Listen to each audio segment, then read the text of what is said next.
Hi friends, ఈ రోజు నేను ఒక ఇంట్రెస్టింగ్ టాపిక్ తో మీ ముందుకు వచ్చేసా. ట్రంప్ ని చంపడం అంత ఈజీయా? ఎవరైనా సాహసం కూడా చేయగలరా? కానీ ఇరాన్ మాత్రం కొన్నేళ్లుగా డొనాల్డ్ ట్రంప్ ని చంపడానికి ట్రై చేస్తూ వస్తుంది. ఒక్కసారి కాదు, మల్టిపుల్ టైమ్స్ ట్రై చేసింది. ఇది నేను చెప్తుంది కాదు, ఈ విషయాన్ని నేరుగా అమెరికన్ డిఫెన్స్ సెక్రటరీ చెప్పాడు. ట్రంప్ ని లేపేయడానికి ఇరాన్ కి చెందిన ఒక బ్యాచ్ చాలా సార్లు స్కెచ్ చేసింది. అమెరికన్ ఇంటెలిజెన్స్ వీటిని ముందే పసిగట్టాయంట. ఒక సీక్రెట్ ఆపరేషన్ చేసి ఈ కుట్రలకు కారణమైన వాళ్ళని వేటాడి చంపేశారంట. డొనాల్డ్ ట్రంప్ కూడా ఈ మధ్య ఒక ఇంటర్వ్యూలో మాట్లాడుతూ తనని ఇరాన్ టార్గెట్ చేసిందని చెప్పాడు. ఖమేనీ నన్ను చంపే లోపు నేనే తనను చంపేశానని మీనింగ్ వచ్చేలా చెప్పాడు. రీసెంట్ గానే ఒక పెద్ద ఇన్సిడెంట్ జరిగింది. అది 2024 ఒక పక్క ఎలక్షన్ క్యాంపెయిన్స్ లో ట్రంప్ బిజీగా ఉంటే, మరో పక్క ఇరాన్ సపోర్ట్ తో పాకిస్తాన్ ఏజెంట్ అమెరికాలో ల్యాండ్ అయ్యాడు. అతని పేరు Asif merchant. Asif main target ఎవరో తెలుసా? Donald Trump. డైరెక్ట్ గా ఇన్వాల్వ్ అయితే రిస్క్ అవుతుందని మర్డర్ చేయడానికి మనుషుల్ని వెతకడం స్టార్ట్ చేశాడు. కొన్ని రోజుల తర్వాత అమెరికాలో ఒక వ్యక్తిని కలిసి మర్డర్ చేయడానికి కొంతమంది కావాలని అడిగాడు. అతను ఆసిఫ్ కి ఇంకో 2 వ్యక్తులను పరిచయం చేశాడు. కొన్ని రోజుల తర్వాత న్యూయార్క్ లో ఒక హోటల్లో ఆసిఫ్ ఆ 2 వ్యక్తుల్ని కలిశాడు. కలిసిన కొద్దిసేపటికే ట్రంప్ ని ఎలా చంపాలి, ఎక్కడెక్కడ సెక్యూరిటీ వీక్ గా ఉంటది, ఏ టైంలో అటాక్ చేస్తే వాటిపై ఎక్కువ ఇంపాక్ట్ ఉంటది, ఆ 2కి ఒక డెమో కూడా ఇచ్చాడు. $5,000 అడ్వాన్స్ కూడా ఇచ్చాడు. అంతా సెట్ చేసుకున్న తర్వాత ఎప్పటికప్పుడు ఈ ప్లాన్ గురించి ఇరాన్ లో ఉన్న అధికారులతో ఫోన్ లో చెప్పేవాడంట. కాల్ మాట్లాడేటప్పుడు ఎవరికి డౌట్ రాకుండా మర్డర్ గురించి కాకుండా బట్టల వ్యాపారానికి సంబంధించిన పదాలని కోడ్ వర్డ్స్ గా వాడేవాడంట. కానీ ఎలా దొరికిపోయాడో తెలుసా?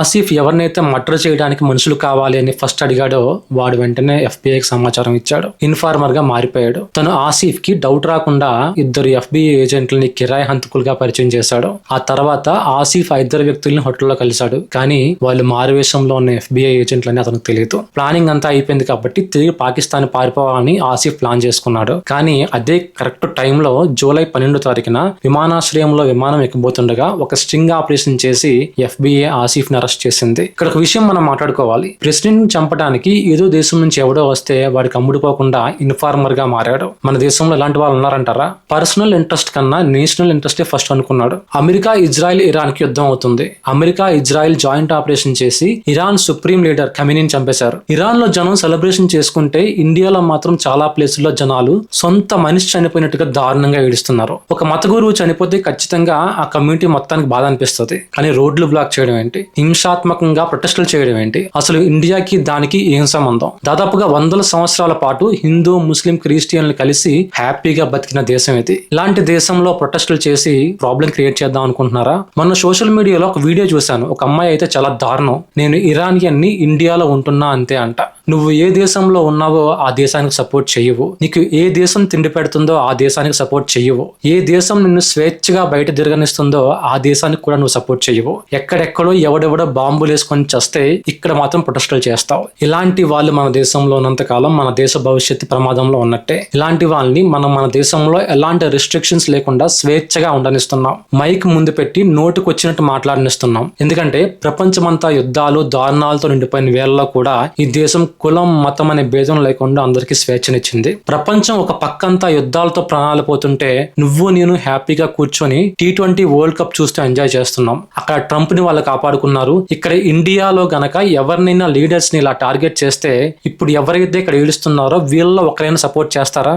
ఒకవేళ ఇరాన్ కి ఇండియాకి యుద్ధం వచ్చే సిచ్యువేషన్ వస్తే ఇలాంటి వాళ్ళంతా ఇండియాకి సపోర్ట్ చేస్తారనుకుంటున్నారా? ఖచ్చితంగా చేయరు. పైగా స్లీపర్ సెల్స్ గా మారుతారు. ఇదంతా వేరే టాపిక్. దీని గురించి ఖచ్చితంగా వేరే వీడియో చేస్తాను. ఇలాంటి ఇంట్రెస్టింగ్ టాపిక్స్ కోసం వీడియోని లైక్ చేసి సబ్స్క్రైబ్ చేసుకోండి. మన టాపిక్ లోకి వెళ్ళిపోతే, ఆసిఫ్ మర్చెంట్ ప్రజెంట్ సిచ్యువేషన్ ఏంటో తెలుసా? అమెరికాలో చిప్పకూడు తింటున్నాడు. న్యూయార్క్ కోర్టులో అతను ట్రంప్, జో బైడెన్, నిక్కీ హేలీలను టార్గెట్ చేసినట్టుగా ఒప్పుకున్నాడు. ఇరాన్ తన కుటుంబ సభ్యులను బెదిరించి తనతో ఈ పని చేయించినట్టుగా కోర్టులో వాదిస్తున్నాడు. కానీ కోర్టు ఊరుకోదు కదా. ఆ తర్వాత ఇంకో కుట్రని FBI ఐడెంటిఫై చేసి పసిగట్టింది. 2024 సెప్టెంబర్. ఈసారి డైరెక్ట్ గా ఇరాన్ ఏజెంట్ రంగంలో దిగాడు. ఫర్హాద్ షరేకి 7 రోజుల్లో ట్రంప్ ని చంపేయాలి. ఇది తన టార్గెట్. మెయిన్ రీజన్ ఏంటంటే కొన్ని వారాల్లో అమెరికన్ ఎలక్షన్స్. ప్రెసిడెంట్ క్యాండిడేట్ కాబట్టి ఎలక్షన్ ముందు కూడా ట్రంప్ కి హై సెక్యూరిటీ ఉంటది. కానీ ట్రై చేశాడు, వర్కౌట్ అవ్వలేదు. అదే టైంలో చాలా న్యూస్ ఛానల్స్ లో ట్రంప్ ఓడిపోతాడని ప్రిడిక్షన్ చెప్పడంతో ప్లాన్ ని చేంజ్ చేసుకున్నాడు. ఓకే, ట్రంప్ ఓడిపోతే సెక్యూరిటీ తక్కువగా ఉంటది కాబట్టి అప్పుడైనా ఈజీగా లేపేయచ్చని ప్లాన్ చేశాడు. కానీ దాన్ని FBI వర్కౌట్ అవ్వనివ్వలేదు. దీనికన్నా ముందు ఇరాన్ చాలా సార్లు ట్రంప్ ని టార్గెట్ చేసింది. 2020లో ఇరాన్ కమాండర్ ఖాసిం సులేమానీని అమెరికా లేపేసింది. అది కూడా ఇరాన్ గడ్డ మీద. మీద. దానికి రివెంజ్ తీసుకోవడానికి ట్రంపే మళ్ళీ ప్రతీకారం తీర్చుకుంటామని ఇరాన్ బహిరంగంగానే ప్రకటించింది. కానీ ప్రతిసారి ట్రంప్ తప్పించుకున్నాడు అంటే అది ఆ దేశం గొప్పతనమే. ఒక దేశానికి దారి చూపించే లీడర్ని ఎన్నుకోవడమే కాదు, ఆ లీడర్ని కాపాడుకోవడం కూడా తెలియాలి. That's all for today. ఇలాంటి ఇంట్రెస్టింగ్ వీడియోస్ కోసం ఛానల్ సబ్స్క్రైబ్ చేసుకోండి. This is Praveen signing off. జై హింద్.